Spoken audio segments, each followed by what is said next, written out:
প্রিয় অষ্টম শ্রেণীর শিক্ষার্থীরা, RS24 আওয়ার্স স্কুলের পক্ষ থেকে স্বাগত জানাচ্ছি গণিতের শিকন অভিজ্ঞতা 3 ঘনবস্তুতে দ্বিপদী ও ত্রিপদী রাশি কুজিয়ের 14তম পর্বে পৃষ্ঠা 67 হতে।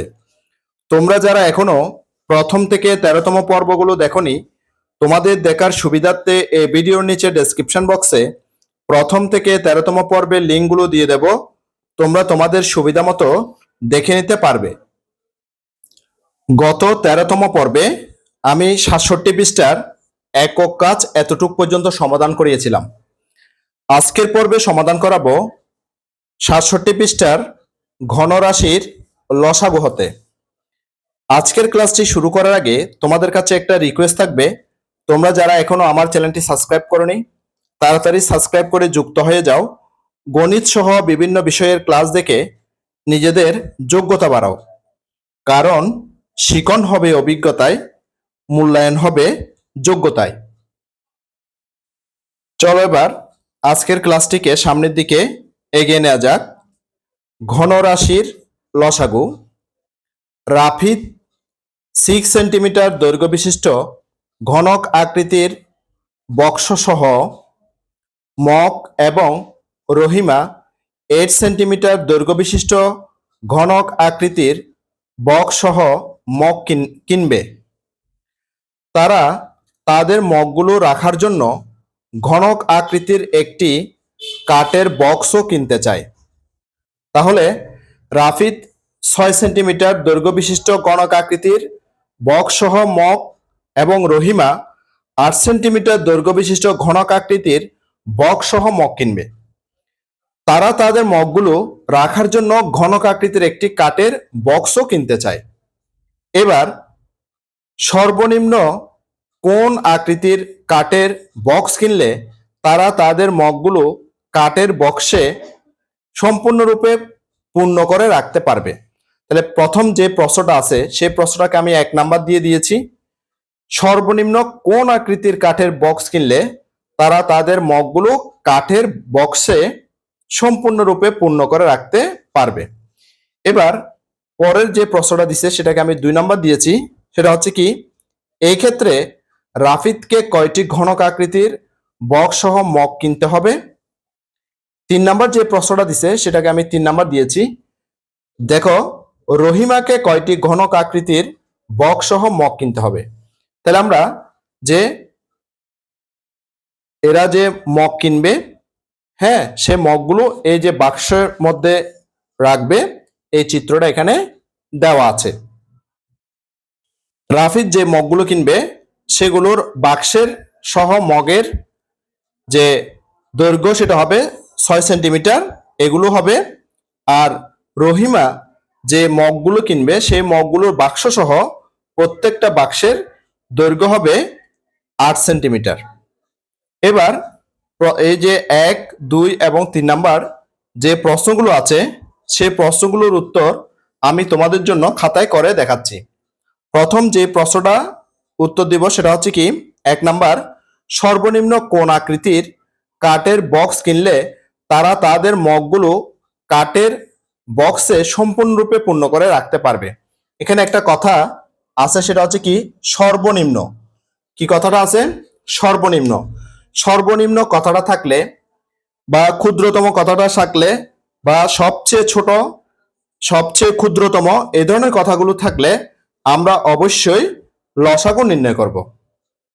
শুরুতে আমি 1 নাম্বার প্রশ্নের উত্তরটা দিচ্ছি। দেখো, 6 ও 8 এর লসাগু যত হবে সর্বনিম্ন সেই ঘনক আকৃতির কাঠের বক্স কিনতে হবে। অর্থাৎ 6 এবং 8 এর লসাগু যত হবে সর্বনিম্ন সেই ঘনক আকৃতির কাঠের বক্সটা কিনতে হবে। 6 এর গুণিতকগুলো হলো, দেখো, 6 একে 6, 6 দুগুণে 12, 3 6 18, 4 6 24, 5 6 30, 6 6 36। এখানে চাইলে 6 7 42 এগুলো লেখা যেত, সেজন্য আমি ডট ডট দিয়ে যে আরো লেখা যেত সেটা আমি বুঝিয়ে দিয়েছি।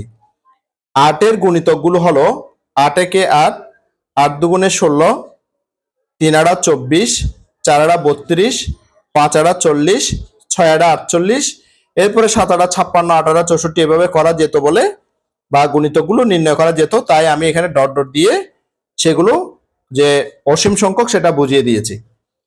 তাহলে 6 ও 8 এর লসাগু হচ্ছে যে কত, 24, অর্থাৎ 24।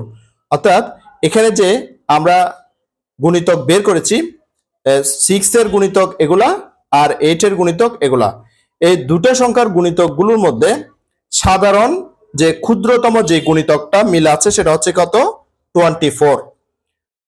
সেই 24 হচ্ছে কি লসাগু। তাহলে আমরা লসাগু পেয়েছি কত, 24। সর্বনিম্ন 24 সেন্টিমিটার ঘনক আকৃতির কাঠের বক্স কিনতে হবে। তাহলে আমরা উত্তরটা পেয়ে গেছি যে কি, যে সর্বনিম্ন 24 সেন্টিমিটার ঘনক আকৃতির কাঠের বক্স কিনতে হবে। আশা করছি তোমরা বুঝেছো।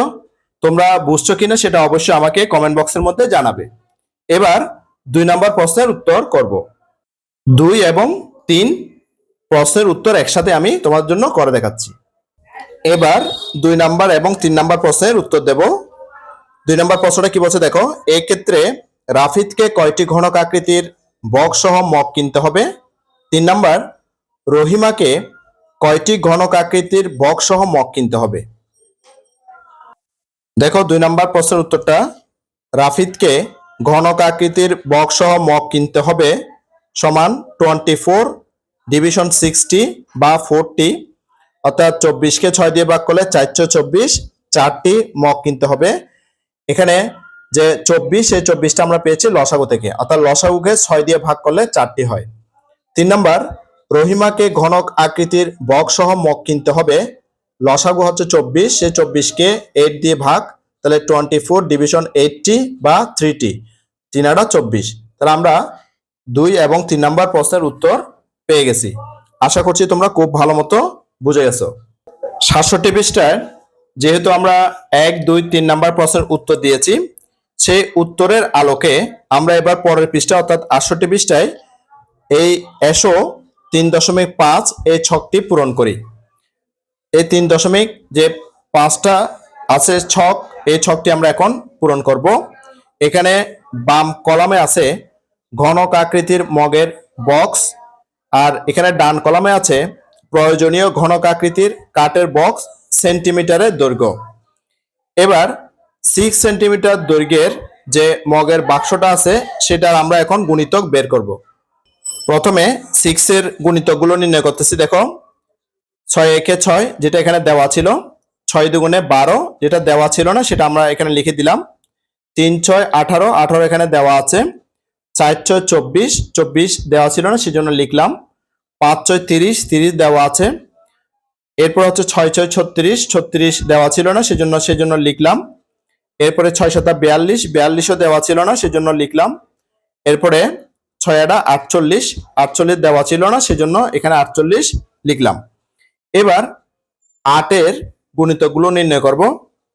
8 একে 8 এটা দেওয়া ছিল না সেজন্য লিখলাম, 8 দুগুণে 16 সেটা দেওয়া ছিল, 3 আড়া 24 দেওয়া ছিল না সেজন্য লিখেছি, 4 আড়া 32, 32 দেওয়া ছিল সেজন্য এখানে কিছু লিখলাম না, 5 আড়া 40, 40 দেওয়া ছিল না সেজন্য 40 লিখলাম, এরপরে 6 আড়া 48, 48 দেওয়া ছিল না সেটা লিখলাম, 7 আড়া 56, 56 দেওয়া ছিল না সেজন্য লিখলাম, 8 আড়া 64, 64 দেওয়া ছিল না সেজন্য লিখলাম। এবার উভয় দৈর্ঘ্যের মধ্যে যে সাধারণ গুণিতকগুলো মিল আছে সেগুলো লিখলাম। দেখো উভয় দৈর্ঘ্যের মধ্যে সাধারণ গুণিতক প্রথমে কিন্তু 24 মিলেছে, একদম সর্বনিম্ন যেটা সেটা হচ্ছে কি 24 মিলেছে সেজন্য 24টা প্রথমে লিখলাম, এরপরে 48 মিলেছে সেই 48টা লিখলাম। এবার 72 কিভাবে লিখলাম সেটা আমি তোমাদেরকে বলতেছি। আমাদের সর্বনিম্ন যে গুণিতক সেটা হচ্ছে যে 24 অর্থাৎ 24। তাহলে প্রথম এবার আমরা এখানে যেগুলো মিলাবো সেগুলো হচ্ছে কি 24 এর গুণিতকগুলো বের করব। যেমন 24 একে 24, 24 দুগুণ 48, 3 24 72, 4 24 96, 5 24 120, 6 24 144, 7 24 168 আর 8 24 192। অর্থাৎ এই যে 48, 72, 96, হ্যাঁ 120, 144, 168, 192 এগুলো আমরা কিভাবে পেলাম সেটা আমি তোমাদেরকে বুঝিয়ে দিলাম। আশা করছি তোমরা খুব ভালো মতো সেটা বুঝে গিয়েছো। তোমরা বুঝছো কি না প্রিয় শিক্ষার্থীরা, অবশ্যই আমাকে কমেন্ট বক্সের মধ্যে জানাবে। আর তোমরা বাংলাদেশের কোন জেলা থেকে আমার ভিডিওগুলো দেখতেছো সেটাও অবশ্যই আমাকে কমেন্ট বক্সে জানাবে। চলো এবার আরো সামনের দিকে আগানো যাক। উভয় মাপের মগের বক্স সর্বনিম্ন কোন মাপের কাঠের বক্স দ্বারা সম্পূর্ণরূপে পূর্ণ করতে পারবে সেটি বের করো। সেটা অবশ্য আমরা বের করেছি, সেটা হচ্ছে 24।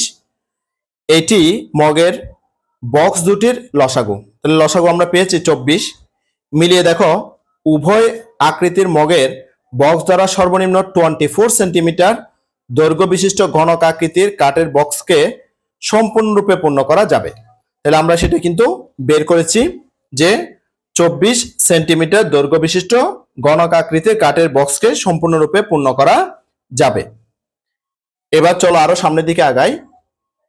বীজগাণিতিক রাশির ঘন এর গসাগু নির্ণয়ের মতো আমরা বীজগাণিতিক প্রতীক এবং রাশির সম্পর্কের মাধ্যমে দুটি রাশির ঘন এর লসাগু নির্ণয় করতে পারি। তাহলে আমরা কি পারি? বীজগণিতিক রাশির ঘন এর গসাগু নির্ণয়ের মতো করে আমরা বীজগণিতিক প্রতীক এবং রাশির সম্পর্কের মাধ্যমে দুটি রাশির ঘন এর লসাগু নির্ণয় করতে পারি। যদি এক্স ও ওয়াই এর এখানে গসাগু ছিল, আমি এখানে ঠিক করে দিয়েছি এটা লসাগু হবে, তোমরাও ঠিক করে দাও, লসাগু আর হয়। অর্থাৎ যদি এক্স ও ওয়াই এর লসাগু আর হয় তবে এক্স কিউব ও ওয়াই কিউবের লসাগু, এখানেও লসাগু হবে, এটাও তোমরা ঠিক করে দাও, এটা গসাগু আছে, লসাগু হবে আর কিউব। অর্থাৎ এক্স কিউব ও ওয়াই কিউবের লসাগু হবে কত? যে আর কিউব। তাহলে এটা একটু দেখে নাও যে আমরা এক্স এর পরিবর্তে যদি 6 দিই, আমরা যে 6 সেন্টিমিটার এবং 8 সেন্টিমিটার দুটা যে দৈর্ঘ্য বিশিষ্ট বাক্সের যে পরিমাপ থেকে আমরা লসাগু পেয়েছি 24, সেটা আমরা এখানে প্রয়োগ করতে পারি। তাহলে এক্স এর পরিবর্তে আমরা 6 লিখলাম, ওয়াই এর পরিবর্তে 8 লিখলাম। তাহলে 6 ও 8 এর লসাগু কত হবে? 24। কত হবে? 24, যেটা আমরা কিছুক্ষণ আগে বের করেছি। তাহলে এটাকে যদি আমরা 6 কিউব এবং যে ওয়াই এর এক্স এর পরিবর্তে মানে এক্স কিউবের পরিবর্তে যদি 6 কিউব, ওয়াই কিউবের পরিবর্তে যদি 8 কিউব ব্যবহার করি, তাহলে এদের লসাগু হবে কত? 24 হোল কিউব। 24 হোল কিউব, অর্থাৎ লসাগু যেটা সেটার উপর আমরা কিউব ব্যবহার করতে পারি।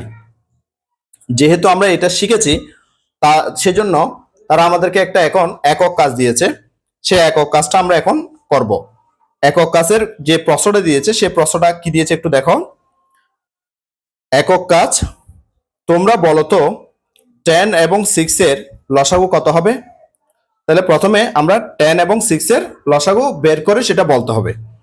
তোমরা যে সংখ্যাটি বলবে, অর্থাৎ লসাগুর যে সংখ্যাটি বলবে সেটি সঠিক হলে সেই সংখ্যার ঘন 10 এর ঘন এবং 6 এর ঘন এর লসাগু হবে।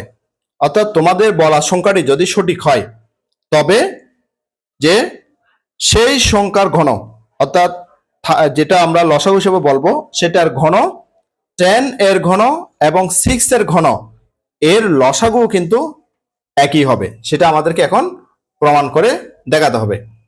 প্রিয় শিক্ষার্থীরা, আমি তোমাদের জন্য সেই প্রশ্নটার উত্তর খাতায় করে দেখাচ্ছি। প্রিয় শিক্ষার্থীরা, এটা সমাধানটা এবার দেখে নাও। 10 ও 6 এর লসাগু নির্ণয়। প্রথমে আমি 10 এবং 6 এর লসাগু নির্ণয় করে দেখাচ্ছি। 10 এবং 6 লিখেছি, 10 কে 2 দিয়ে ভাগ করলে 5, 6 কে 2 দিয়ে ভাগ করলে 3। সুতরাং নির্ণয় 10 ও 6 এর লসাগু 2 ইন্টু 5 ইন্টু 3, এগুলো গুণ করলে 5 দুগুণে 10, 3 10 30। তাহলে আমরা লসাগুটা পেয়ে গেছি কত? 30। তাহলে লসাগু কত পেয়েছি? 30। তাহলে আমাদের বলা যে সংখ্যাটি সেটা সংখ্যাটি কত হবে? 30 হবে, অর্থাৎ 30 হবে। অর্থাৎ আমাদের বলা যে লসাগু, সেই লসাগুটা আমরা বললাম কত? 30। এবার 10 এর ঘন 10 কিউব। 10 এর ঘন কি? 10 cube equal to 10 into 10 into 10। তাহলে তাহলে 10 কিউব যেহেতু আছে সেজন্য 10 তিনবার লিখেছি। 10 ইন্টু 10 ইন্টু 10 গুণ করলে হয় 1000। কত হয়? 1000। 6 এর ঘন 6 cube equal to 6 into 6 into 6, 6 6 36, 36কে 6 দিয়ে গুণ করলে 216। তাহলে আমরা 10 এবং 6 এর ঘন পেয়েছি 1000 এবং 216। 1000 ও 216 এর লসাগু নির্ণয়। এবার যে 1000 ও 216 এর লসাগু নির্ণয় করতেছি। দেখো প্রথমে লিখেছি 1000 কমা দিয়ে 216। 1000 এবং 216 সেটা দুইটাই কিন্তু জোড় সংখ্যা, সেজন্য প্রথমে 2 দিয়ে ভাগ দিয়েছি। 2 দিয়ে 1000 কে ভাগ দিয়ে পেয়েছি 500। এরপরে 216 কে 2 দিয়ে ভাগ দিয়ে পেয়েছি 108।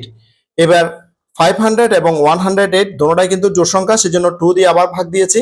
তাহলে ভাগ দিয়ে পেয়েছি 250 আর এখানে পেয়েছি 54। এবার আবার দুটোটাই কিন্তু জোড় সংখ্যা, সেজন্য আবার 2 দিয়ে ভাগ দিয়েছি। 2 দিয়ে 250 কে ভাগ দিয়ে পেয়েছি 125 আর 54 কে 2 দিয়ে ভাগ দিয়ে পেয়েছি 27।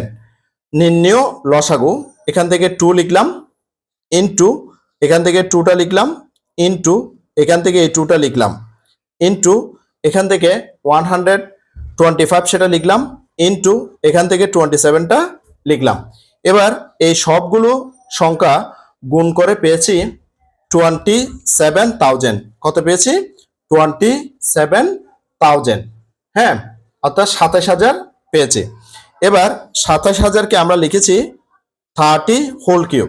যে 27,000কে অর্থাৎ 27,000কে যে 30 হোল কিউব দিয়েছি, এটা সঠিক হয়েছে কিনা আমি তোমাদেরকে সেটা ক্যালকুলেটর দিয়ে করে দেখাচ্ছি। দেখো প্রিয় শিক্ষার্থীরা, যে আমি প্রথমে 30 লিখলাম, এরপরে পাওয়ারের চিহ্নটা দিলাম, এরপরে 3 দিলাম, দেওয়ার পরে ইকুয়াল দিলাম। দেখো যে 27,000 কিন্তু আমাদের এসেছে। তাহলে আমার যে ভাঙার নিয়মটা সেটা কিন্তু সঠিক হয়েছে। তাহলে আমরা পেয়েছি কত?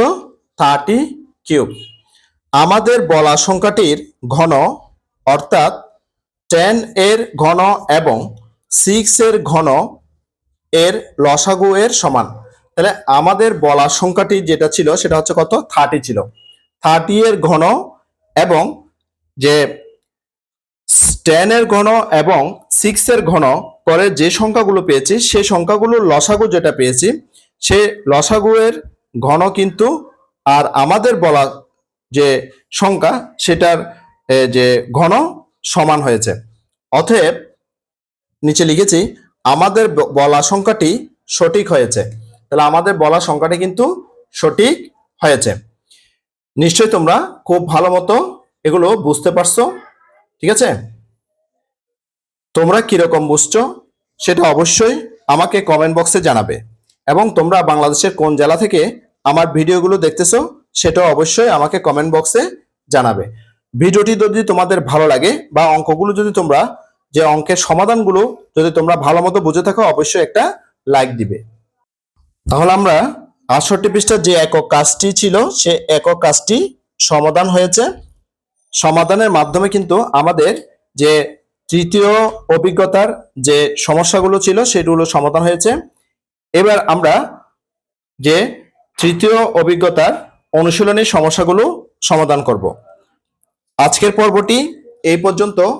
আশা করছি আজকের ক্লাসটি তোমাদের কাছে অনেক অনেক ভালো লেগেছে।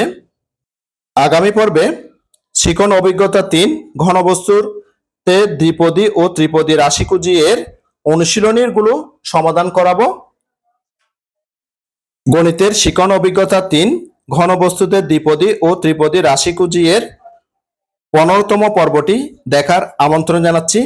সাথে সাথে গণিতের অন্যান্য পর্বগুলো দেখারও অনুরোধ জানাচ্ছি, এবং গণিত ছাড়াও বিভিন্ন বিষয়ের ক্লাসগুলো দেখারও অনুরোধ জানাচ্ছি।